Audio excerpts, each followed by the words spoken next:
Coucou la famille, comment vous allez? J'espère que vous allez bien par la grâce de Dieu. Moi aussi je me porte à merveille. Vraiment merci beaucoup na bande nyonso o ba s'abonner na nouveau chaîne na biso Miss Elongation oeza chaîne Yasika na bino pe bande ko o bo s'abonner na nte. Vraiment abonnez-vous massivement pour soutenir ndeko na bino, mwana na bino, yaya na bino pona ko soutenir musala oyo tozo lakisa na biso. Lelo toye na recette na biso na nzungu ekotoko na biso. Lelo toye ko lakisa lolenge ni balambaka matembele na biso. Bon, natie déjà na moto ezaki na kata chasse oyo, ezali na kata chasse oyo déjà ba dongoli déjà ba kati yango. Je sais pas so ba sukola ki na yebite menga na sukoli lisusu na tia yango na moto. Voilà matembele so yango oyo to sokoli lisusu to tia na moto etoka.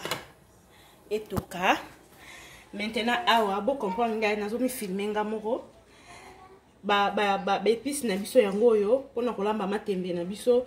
Toza na oignon, toza na poivron vert, toza na l'ail, toza na tomate ya mbuma, toza na jimbo, toza tokolamba matembele na biso na mafuta mbila, toza na la mer Thomson na biso tokotia na kati ya matembele na biso. En attendant totie matembele na moto.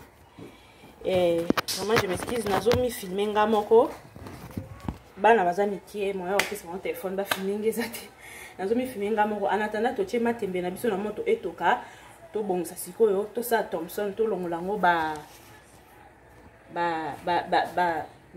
biloko ya kati. Là je profite à saluer ya tete waleka motema ya papa Blaise Mayamba depuis Paris. Big up à toi ya tete l'autre lamba matembele. Merci beaucoup na soutien na yo ya tete abiba chaka mungu la biloko na liboko na lutu te. Merci beaucoup ya tete walesa. Merci encore à ma sœur Eliane Matingu, la maman de Biral. Ya Eliane Matingu, big up à toi. Merci beaucoup Naya Celia Moufou, ma copine. Celia Moufou, ma copine. Big up à toi. Le tolamba nanzungu ekotoko na biso tolamba matembele. Donc voilà quoi.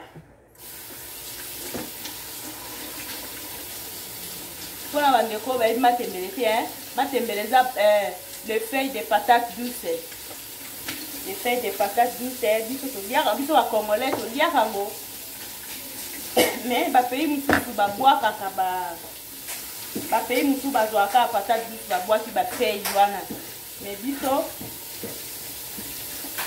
na Congo to liaka ngo vraiment za légumes moko la kitoko makasi penza. Voilà to bongisi poisson na biso. To bongisi poisson na biso. En attendant to zela matembele etoka bongo to tia ba épices na biso. To moni matembele na biso etoki nango. Etoki c'est bon. To longolongo na moto to sopa mai oyo to rinçango lisusu bongo to zonsango su na moto.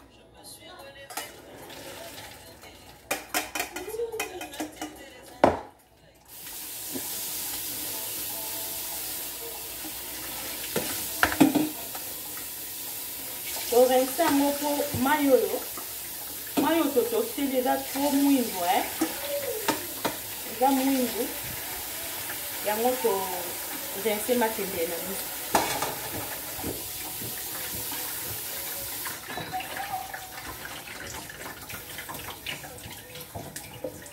Sikoyo totie njungu na moto, totia mafuta mbila, totie ba épices na biso tokalingi yango.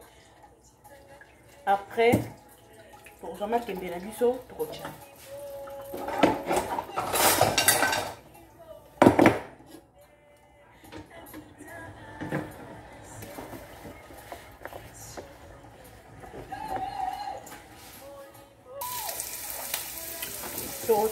toche mafuta na biso na moto, totia sikoyo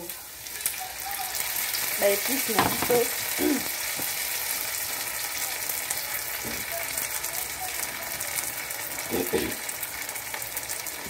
Totia sikoyo ba épice na biso na moto.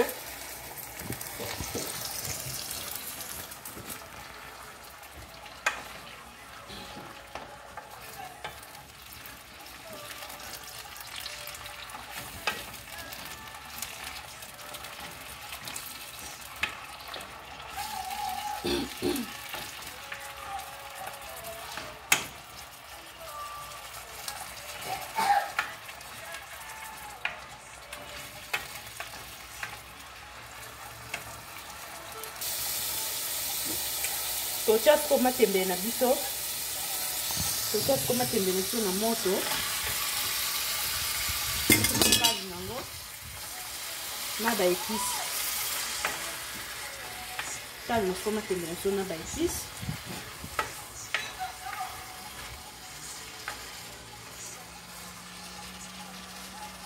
Ah, totie Thomson, hein. Totokisa Thomson na biso à part.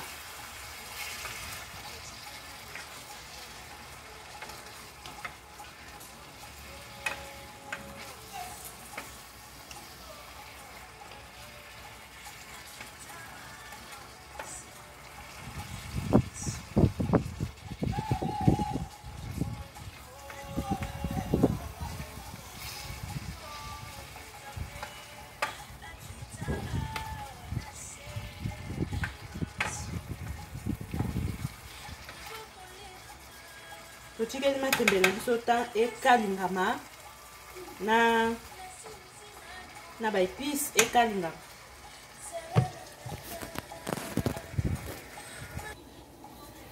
Voilà la famille matembele na biso yango oyo.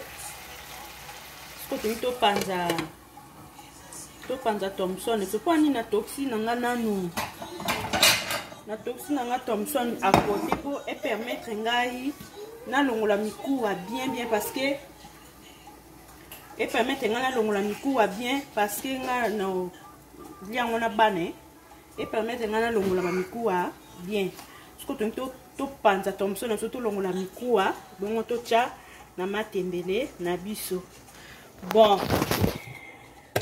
ya tete motema ya papa Blaise Mayamba.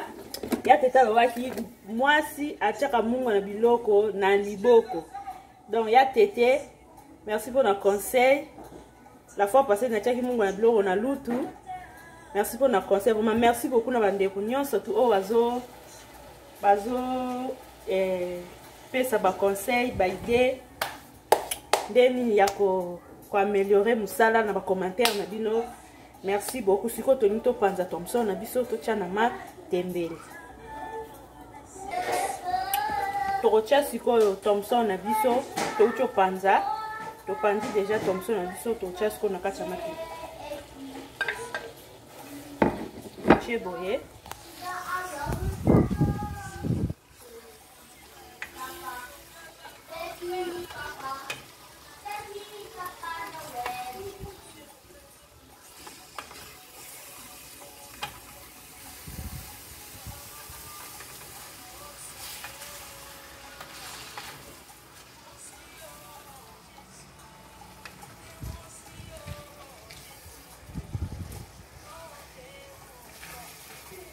Tozo balola pour ton sangisa matembele na biso na Thomson na biso.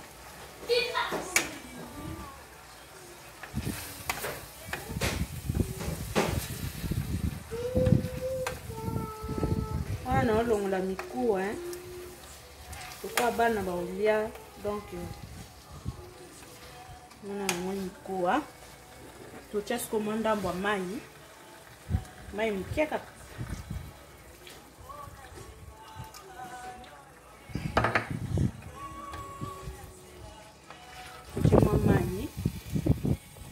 totika yango sikoyo etoka lisusu. Biso tolia so matembele na biso na loso matembele so tolia yango na loso. Okolia yango pe na kwanga. Okolia yango pe na kwanga, okolia yango pe na fufu. Mais biso tolia na biso matembele na biso na loso. Bon, totika yango susu etoka.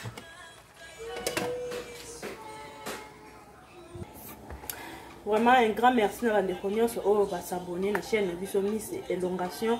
Bandeko openan go s'abonner, s'il vous plaît, abonnez-vous massivement pour nous soutenir nouveau chaîne na biso. Merci beaucoup na maman Rebecca Molongi, la maman de Anayele. Merci beaucoup à toi. Na mon matembe na biso e belle nango.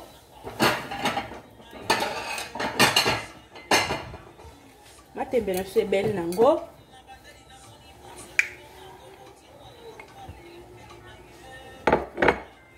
Matembe na biso e belle nango.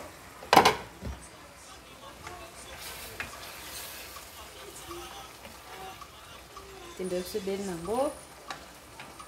Nikamungwa.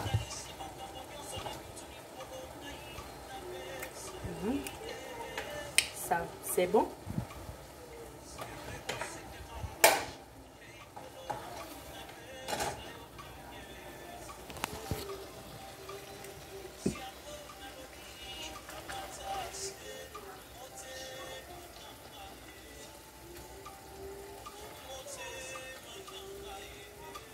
Bon appétit.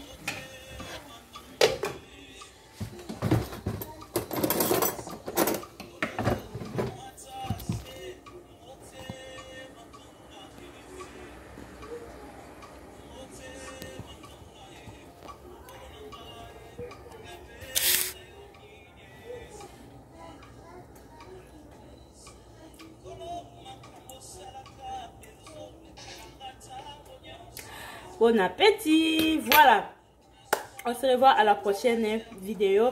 Portez-vous bien, abonnez-vous massivement à notre chaîne Miss Elongation. De gros bisous na batu nyo, surtout on va s'abonner vraiment. Nzambelanga pambola bino. On se revoit à la prochaine vidéo. Bye bye.